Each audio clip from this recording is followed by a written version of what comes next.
Hi everyone, welcome to Colouring with Kay and thank you for joining me today. So in this video I'm hoping to continue with the colour along or the partial colour along in the Wondermorphia book of this beautiful all things Japanese page. So I'm just working on the stones here and I decided to use my Inktense pencils just because I just wanted to, I guess. So I'm using Payne's Grey first to just colour over the darker areas, you know, where Kerby's indicated with some hashed lines where the shadows would be.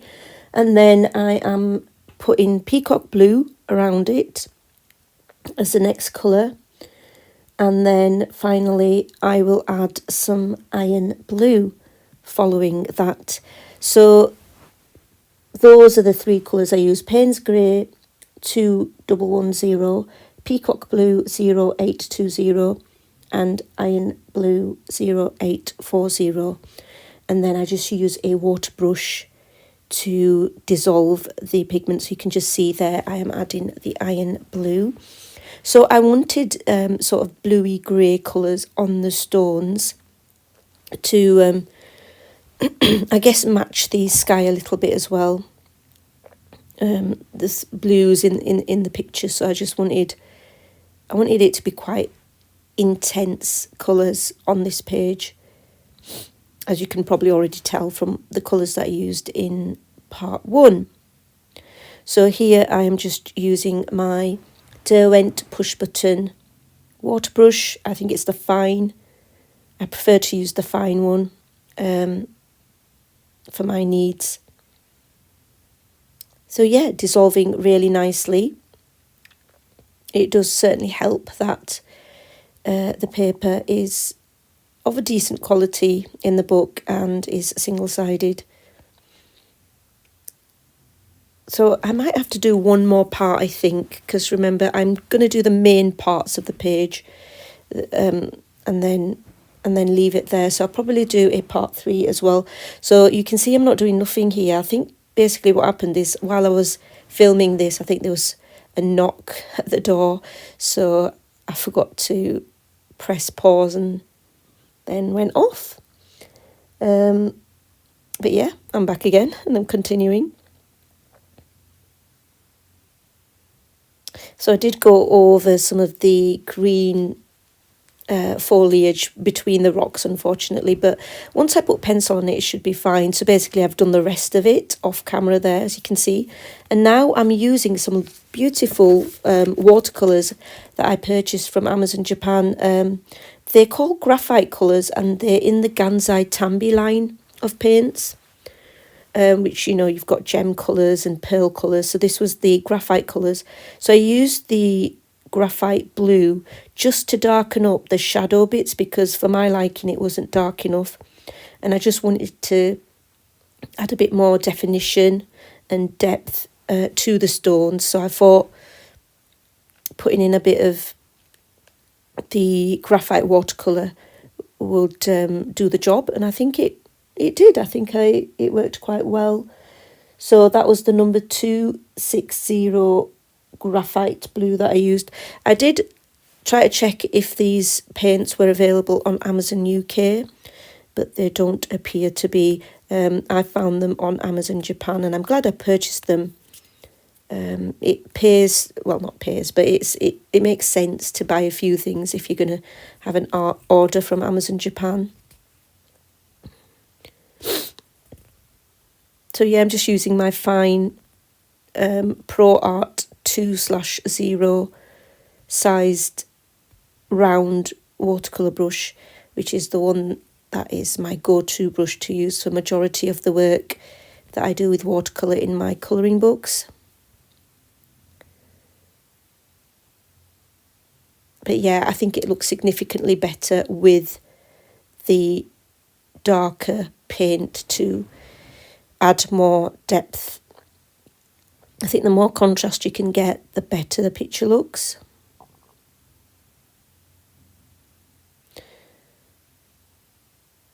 So yeah, this is what it looks like now, and I'm going to add the graphite colours to the rest of the stones, which is what I've done.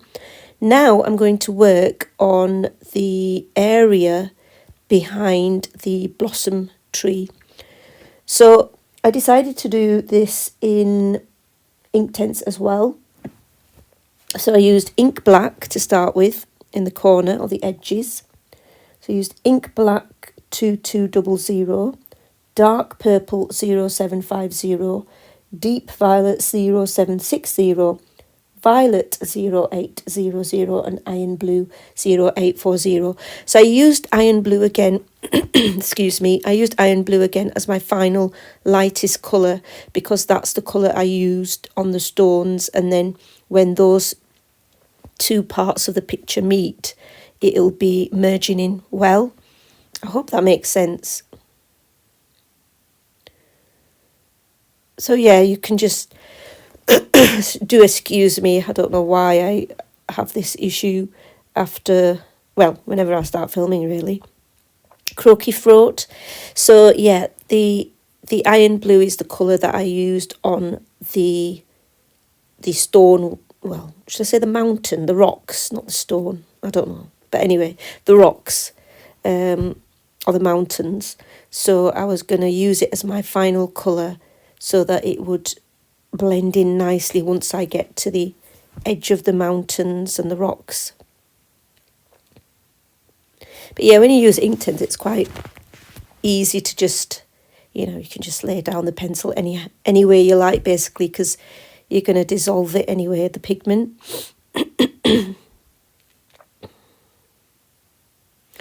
So I am thinking of doing the branches of the blossom trees with fine liner, maybe a bit of shading on top with, say, Prismacolors.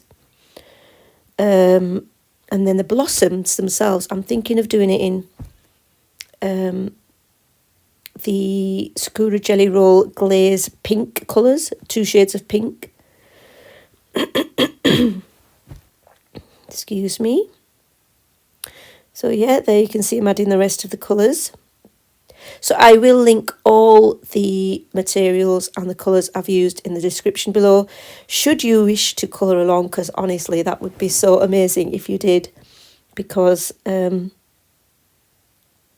it's really nice to think that people watch colour alongs because, well, my colour alongs anyway, because I just feel like not many people watch them.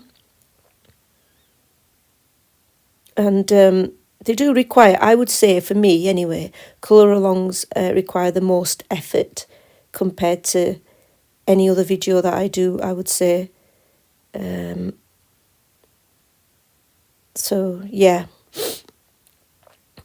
I mean, I guess a colouring book collection and going through all your colouring books would be quite, you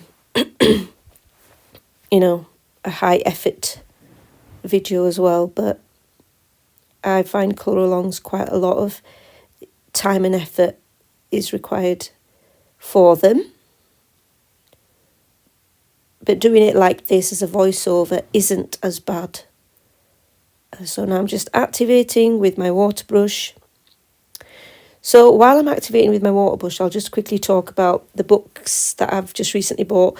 So I did find that the Works online was selling Melpomene Chatsipani Gotu's new book, which was Enchanted Earth, which is a book that I've been massively looking forward to. I would say I'm one of her biggest fans. Her artwork is stunning. I love the detail. I love everything about it. And Kerby's new book, so I did order them online.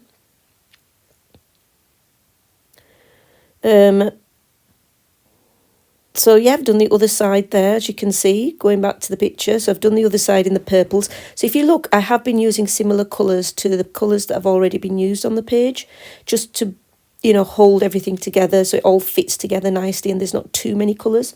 So now what I'm doing is I'm colouring, I think it's Mount Fuji, and I'm using my Brutfuner Macarons.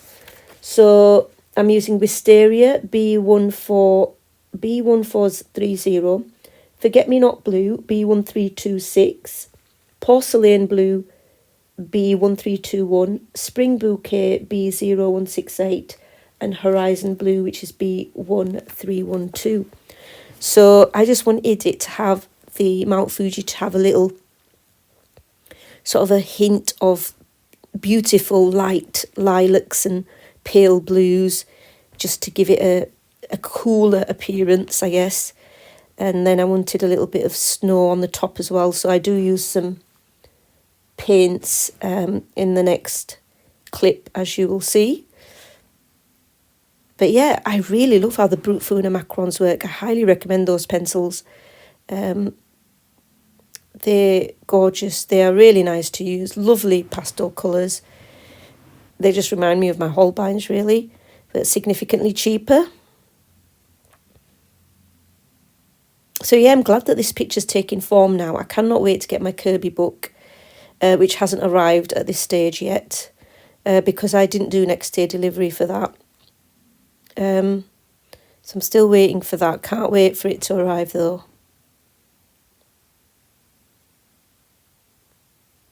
So just going over some of the penciled areas.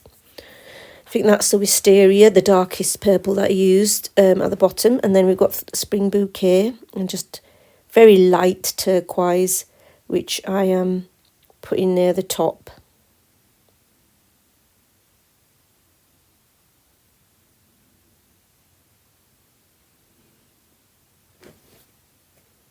And I'm going to start a page actually today. I'm so excited to start a page in Mel Pamini's book. I swear, I just love her work so much. Really, like, I'd have to say she's my favourite artist. So yeah, now, lovely Art Spirit paints and my opal colours. Again, a Gansai Tambi opal colours.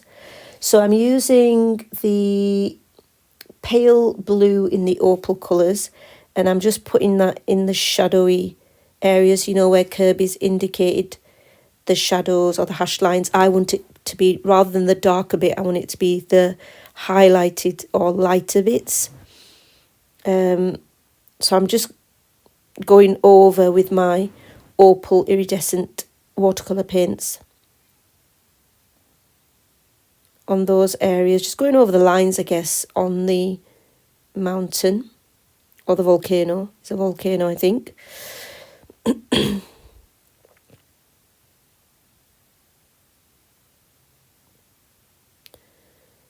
Not sure how long this video is actually, because I might do the blossom parts, and then that will be it for part 2. And then in part 3 I can work on the Japanese house and the, what else, whatever else there is to do, I think. The lanterns, yeah. And maybe any finishing bits and pieces. So I will be hoping to do a colour along as well on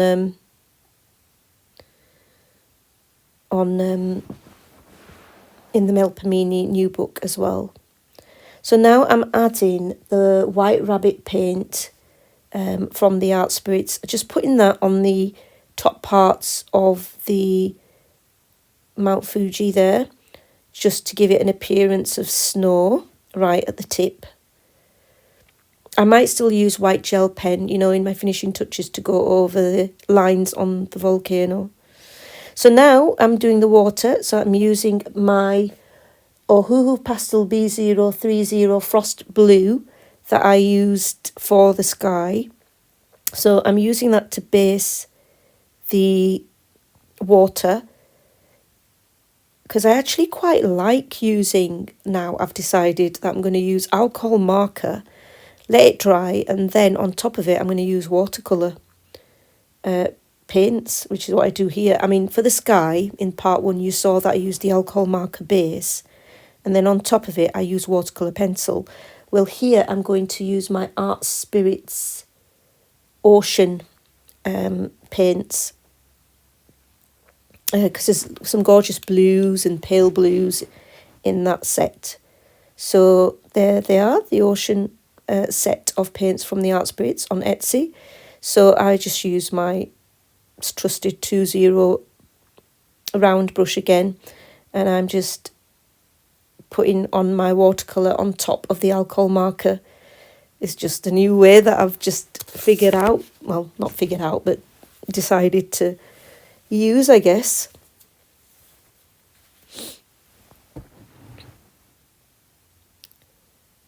So yeah, are there any other books that you guys have recently purchased? I did have my Japanese recent haul. That was my last month's pay, February pay, I think, where I'm allowed to splurge a little bit. Although I have been a bit naughty and I have been buying stuff because, like I said, we've decided not to move for a couple of years, 2-3 years, and stay at home and just do some home improvements instead. And yeah, I've not been as good as I was in January and February. So yeah, I'm just adding the various paints from the ocean set for the art spirits, and you can see that it is shining quite well there.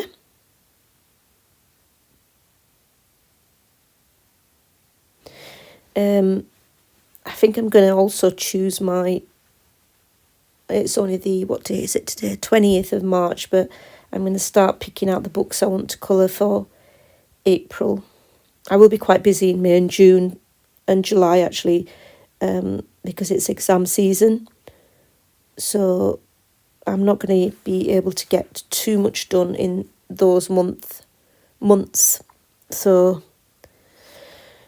yeah, I'm going to probably release less videos, see how it goes anyway. So I'm adding my darkest metallic paint on the edges and in shadow areas where I think certain shadows of the ripples will be. And I try to sort of fade it into the alcohol marker base as well. But yeah, I am quite happy with how this is coming out. I always enjoy colouring a Kerby page. I have to say, sometimes I'm like a bit, what's the word, hesitant to start a Kerby page because I think, oh, it's going to be so much work and, what if I lose interest halfway through? But it hasn't really happened. I just enjoy myself a lot. So I'm using my darker turquoise, actually watering it down a little bit, adding some water to the paint rather than use it straight from the pan so that I can add more shading. So, it's more dilute, so it's not too strong, the colour.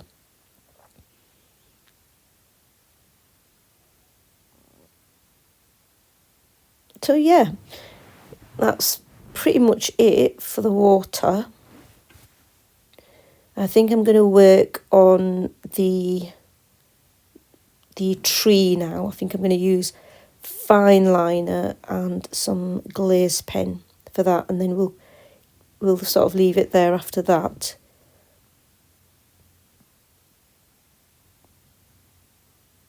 Okay, so now I'm going to work on the blossom trees. So I'm going to work on the branches and use my fine liners, the Staedtler Tri-Plus fine liners. So I've got 2 shades of brown.